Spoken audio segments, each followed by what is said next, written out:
Okay, magandang araw po sa lahat mga boss. Poblacion East, Santing Nasya Tarlac Project. Part 29. Ayan, kompleto na yung mga cladding natin. Tiles tsaka WPC cladding. So yan po yung mga combination na cladding dito. Tapos yung iba, pintura na. Tapos yung ibang wall, naka-cover sa text. Tapos pininturan namin.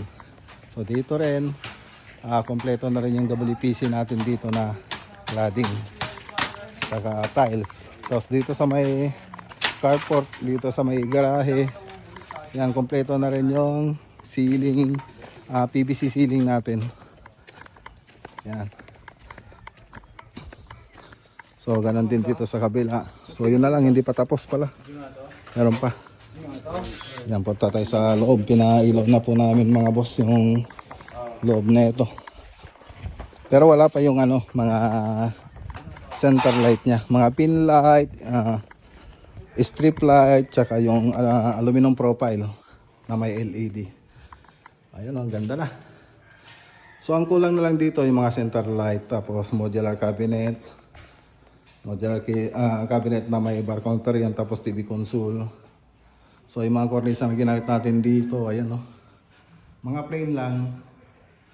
Tapos naka PVC ceiling po tayo. Combination ng PVC ceiling tsaka gypsum board.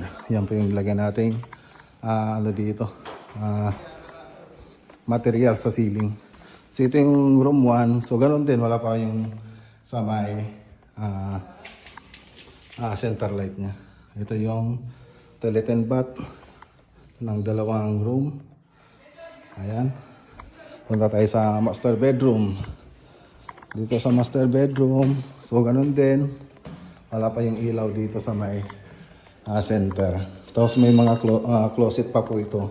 So yun po yung pag-uusapan namin pag dumating si Uncle. So may TV console din po dyan mga boss. So punta naman tayo rito sa may, saan ba yan? Dito sa may dirty kitchen, laundry, tsaka dirty kitchen. Ayan.